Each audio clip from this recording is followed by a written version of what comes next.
Toda criação começa com resistência silenciosa. Não aparece como medo declarado, aparece como urgência de verificar o e-mail antes de começar o trabalho que precisava ser feito. Quem cria conhece esse momento com familiaridade. Raramente é nomeado em voz alta. Nomeá-lo exigiria admitir que o obstáculo está dentro do próprio sujeito que precisa criar. Essa resistência não é preguiça. É ansiedade de quem está prestes a produzir algo que vai existir no mundo e ser julgado por outros que só têm acesso ao resultado final. O escritor que afia o lápis em vez de escrever, o músico que reorganiza os equipamentos em vez de tocar, o designer que ajusta as configurações em vez de abrir o projeto. O padrão é sempre o mesmo. Todos eles estão fazendo a mesma coisa. Estão adiando o momento em que o trabalho vai existir de fato, porque o trabalho que existe pode falhar. O trabalho que ainda não existe está sempre perfeito. Os estoicos não escreveram tratados sobre arte, mas desenvolveram algo mais útil para quem cria, uma compreensão da relação entre o Criador e o trabalho que transforma a natureza dessa resistência. O que desenvolveram não elimina a resistência, muda o que o Criador faz com ela quando ela aparece. E esse é o único ponto onde qualquer mudança genuína e duradoura é possível de fato. Tilt, o fio que atravessa tudo. O fio desse roteiro é este. A criatividade não falha por falta de talento. Falha por confusão entre o que está e o que não está sob controle no ato de criar qualquer coisa. Quando o Criador confunde o resultado, fora do seu controle, com o processo disponível agora, o resultado previsível é paralisia disfarçada de perfeccionismo ou de espera pelas condições certas. Quando aprende a distinguir esses dois domínios de forma genuína, algo muda na consistência do que produz. Não porque o talento aumenta, porque o instrumento disponível passa a ser usado de forma mais completa. Esse fio vai percorrer o que os estoicos entendiam por excelência como qualidade do processo. Como Marco Aurélio criava dentro de circunstâncias que eram o oposto das condições ideais. Vai percorrer também o que Sêneca descobriu sobre disciplina e liberdade criativa. O que Epicteto ensinava sobre perfeccionismo e o que tudo isso significa para quem tem algo a criar agora. Se você tem um projeto parado esperando o momento certo, esse roteiro foi construído para essa conversa específica. O momento certo raramente chega. O trabalho começa antes dele. O que os estoicos entendiam por excelência. A excelência para os estoicos não era o resultado de uma ação. Era a qualidade da ação em si. Não o que foi produzido ao final, mas como foi produzido durante o processo inteiro, com que grau de atenção genuína o trabalho foi feito, com que nível de comprometimento real, com que honestidade o Criador se dedicou ao que estava sob seu controle naquele momento específico. Essa distinção parece sutil quando descrita em abstrato, mas tem consequências radicais e imediatas para a relação com qualquer trabalho criativo, porque muda onde o critério de avaliação está situado. Se a excelência é o resultado, só pode ser avaliada depois de o trabalho estar feito, entregue, recebido e julgado pelo mundo que não tem acesso ao processo que o gerou.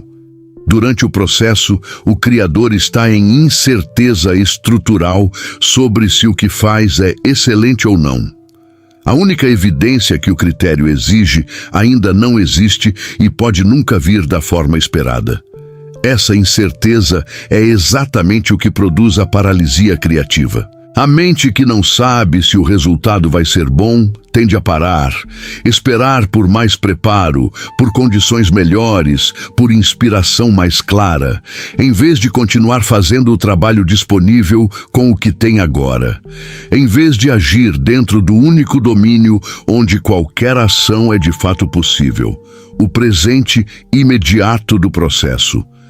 Se a excelência é a qualidade do processo, o critério muda de uma forma que torna a paralisia estruturalmente impossível. A pergunta deixa de ser: isso vai ser bom? E sem resposta durante o processo. E passa a ser: estou fazendo isso com a melhor atenção disponível neste momento? Que sempre tem resposta, porque se refere ao presente imediato, onde a ação é sempre possível. Essa mudança de pergunta não é pequena. É a diferença entre buscar o que nunca está disponível durante o processo e buscar o que sempre está disponível dentro de qualquer circunstância real. Pichons, Marco Aurélio, e a criação dentro das circunstâncias. As meditações não foram escritas como obra destinada à publicação. Eram notas pessoais, reflexões que Marco Aurélio escrevia para si mesmo em acampamentos militares nas fronteiras do Império, escritas entre batalhas, dentro de circunstâncias que eram o oposto absoluto do ambiente ideal que qualquer criador poderia invocar como condição necessária para que o trabalho aconteça. Sem silêncio adequado, sem tempo suficiente, sem a tranquilidade que qualquer pessoa, confrontada com suas próprias desculpas, apontaria como o que está faltando para começar finalmente. E, no entanto, as meditações existem. São um dos textos mais duradouros que o mundo antigo produziu. Existem precisamente porque ele não esperou pelas condições ideais para escrever. Isso não é lição sobre força de vontade heróica. É demonstração prática da distinção estoica entre o que está e o que não está sob controle, aplicada diretamente ao ato de criar. Transforma a relação com as condições imperfeitas de criação. Não as torna obstáculo. As torna simplesmente o contexto dentro do qual o trabalho acontece, como sempre aconteceu para qualquer criador real. O silêncio perfeito, o tempo adequado, a inspiração que chega no momento certo, não estão completamente sob controle do Criador. Podem ser buscados, mas não podem ser garantidos antecipadamente. Depender deles como condição prévia para criar é colocar o ato de criar na dependência de algo que pode nunca estar disponível na forma exata em que é esperado pelo Criador. O que está sob controle é sentar e começar o trabalho disponível, não com garantia de que o resultado vai ser bom, com disposição de usar o que está disponível agora, mesmo que sejam 15 minutos imperfeitos.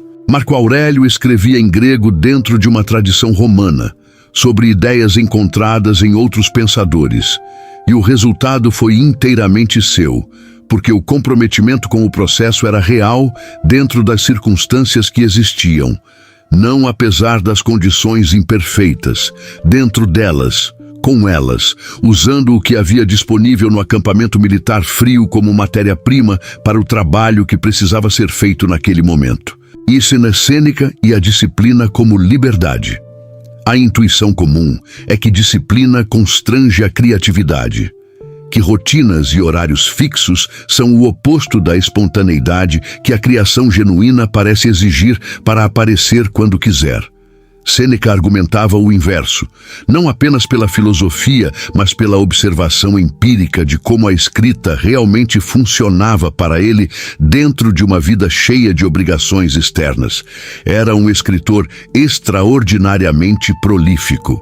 Produzia dentro de circunstâncias que não tinham abundância de tempo livre, nem ausência de pressões que poderiam justificar a paralisação do trabalho. A disciplina não constrange a criatividade, cria as condições em que ela tem consistência ao longo do tempo. Isso distingue o criador que produz do criador que planeja produzir quando as condições melhorarem. A inspiração espontânea é irregular por definição. Vem quando vem, produz quando produz. Deixa longos intervalos sem geração de nada. O criador que depende só dela está sujeito a essa irregularidade. A disciplina que garante presença regular diante do trabalho, mesmo quando a inspiração não está presente, mesmo quando o humor não é favorável, cria algo que a espontaneidade não cria sozinha. cria a oportunidade recorrente de que a inspiração apareça durante o trabalho, porque ela aparece com muito mais frequência durante o trabalho do que antes de ele ter sido começado de fato. Sêneca escrevia sobre isso como observação direta, não como teoria.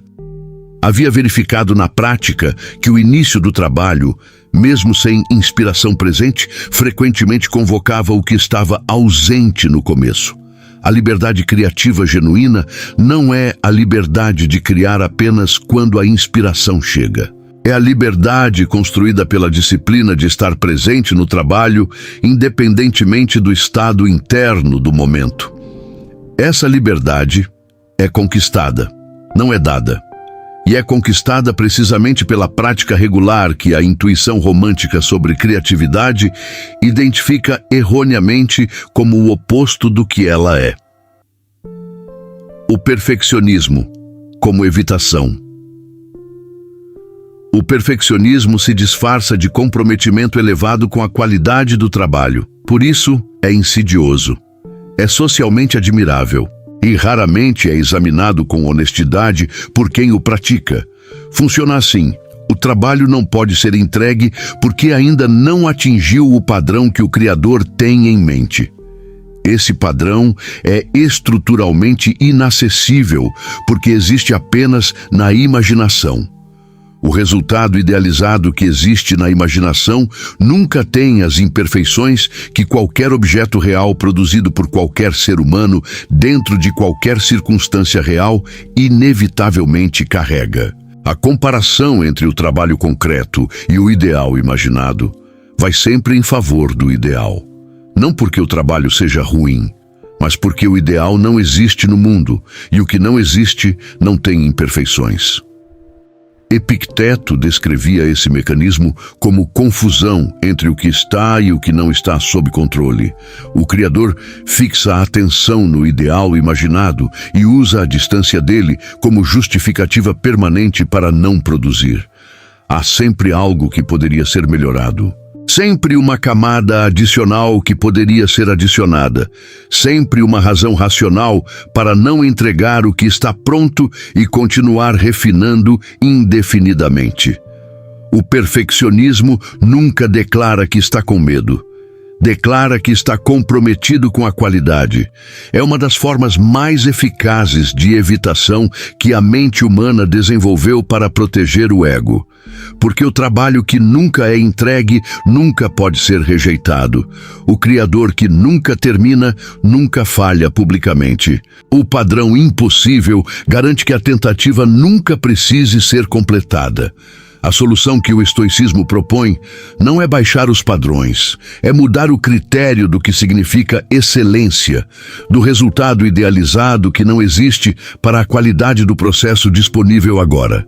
O trabalho feito com a melhor atenção disponível no momento em que foi feito é excelente no sentido estoico, independentemente de onde fica em relação ao ideal imaginado que nunca poderia existir. Se há um trabalho que você está evitando entregar porque ainda não está perfeito, vale perguntar com honestidade: perfeito em relação a que exatamente? E esse padrão existe no mundo real ou apenas na sua imaginação? O julgamento externo como indiferente. O julgamento externo, recepção pelo público, crítica dos pares, sucesso no mercado, é, para os estoicos, um indiferente. Não porque não importe, mas porque não está sob controle do Criador. Indiferente no sentido estoico significa que não pode ser o critério final pelo qual a qualidade do processo criativo é avaliada. Um critério fora do controle do sujeito cria dependência estrutural. Dependência de algo que pode nunca chegar na forma esperada, independentemente da qualidade real do trabalho produzido com comprometimento genuíno e atenção completa durante o processo. O julgamento externo depende de variáveis que o Criador não controla. O humor do público naquele dia específico, as expectativas que chegaram ao trabalho antes de ele próprio chegar ao público, o contexto cultural do momento que determina o que é recebido como relevante ou irrelevante, a sorte de chegar ao público certo no momento certo, que não é planejável por nenhuma estratégia conhecida. Isso não significa que o feedback externo não tem valor. Tem como informação que pode orientar o desenvolvimento do trabalho futuro. Mas como fonte de validação do processo, é árbitro inadequado. Marco Aurélio escreveu as meditações sem saber se seriam lidas, sem intenção de publicar, sem acesso a qualquer julgamento externo. E o que escreveu sobreviveu 2000 anos de qualquer forma. Não porque estava tentando sobreviver 2000 anos, porque estava examinando com honestidade o que era verdadeiro dentro das circunstâncias em que se encontrava, com o melhor da atenção disponível. O criador que aprende a separar o comprometimento com o processo do apego ao julgamento externo não é menos ambicioso. É mais eficiente porque toda a energia vai para onde pode produzir algo real. Crisipo e o trabalho como participação no Logos. Para Crisipo, a razão que governa o cosmos não é externa ao ser humano. É a mesma razão que habita o ser humano racional. Quando o ser humano usa a razão, participa da estrutura que governa tudo. Aplicado à criatividade, isso significa que criar, organizar linguagem, som, imagem, argumento numa forma que não existia antes, é uma forma de participação ativa no Logos universal. Não no sentido místico de canalizar forças transcendentes. No sentido concreto de que a razão que o Criador usa é a mesma razão que organiza o cosmos, expressando-se localmente no ato de criar. Essa reconfiguração remove o ato de criar do domínio do ego, do que o Criador vai ganhar, como vai ser visto, se vai ter sucesso, e o coloca no domínio da participação em algo que transcende o individual. O escritor que escreve não apenas para ser lido, mas como forma de usar a razão para dar forma ao que sem forma não poderia existir. Isso transforma completamente a relação com o trabalho e com o resultado. Quando genuinamente assimilada, essa dimensão transforma a relação com o trabalho de fonte de ansiedade em uma das formas mais completas de exercício do que é mais essencialmente humano de fato. A prática. Criar como ato filosófico. O primeiro movimento é definir o que está sob controle em cada sessão de trabalho. Não o resultado final, não a recepção, mas o que pode ser feito agora, com os recursos reais disponíveis neste momento. Esse é o único domínio onde qualquer ação é possível. Todo o resto, resultado, recepção, permanência, pertence a domínios que estão além do alcance direto do Criador em qualquer momento do processo. O segundo movimento é a presença completa no processo. Não monitorar enquanto faz se está sendo bom, se vai ser bem recebido, se está à altura do que poderia ser em condições melhores do que essas. Apenas fazer o que está sendo feito. Esse é o estado em que os recursos cognitivos que o trabalho criativo requer estão mais completamente disponíveis e menos sabotados pela ansiedade sobre o resultado. O terceiro movimento é a entrega regular em intervalos definidos. Concluir e liberar o trabalho periodicamente, independentemente de ter atingido o ideal imaginado que existe apenas na mente do Criador.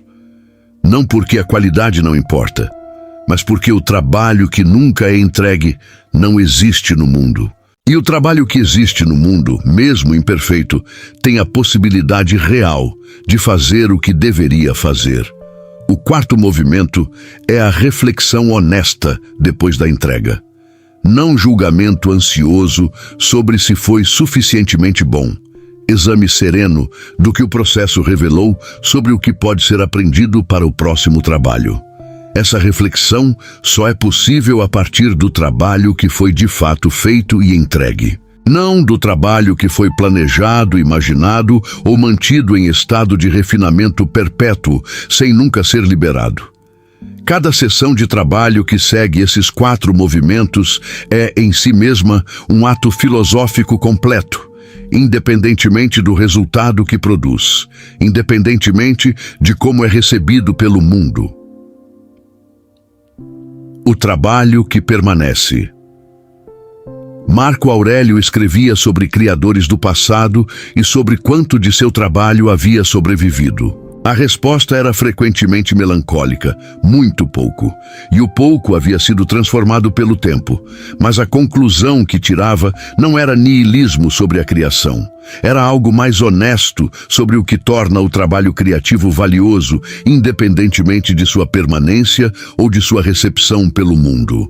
O trabalho que permanece não foi projetado para permanecer. Foi feito com genuinidade suficiente para ter algo real a oferecer. E o tempo escolheu preservá-lo por razões que o Criador não planejou. O trabalho que o tempo consumiu, apesar da genuinidade, não é menos valioso. Foi valioso quando fez o que devia fazer. Essa é a única avaliação honesta que qualquer trabalho pode receber de fato. O critério da excelência é sempre o processo, a qualidade da atenção e do comprometimento no momento em que o trabalho foi feito. Isso está sob controle do Criador. O resto não está. O resultado pertence ao tempo e ao mundo, que farão com ele o que farão. O processo pertence ao Criador no momento em que está acontecendo.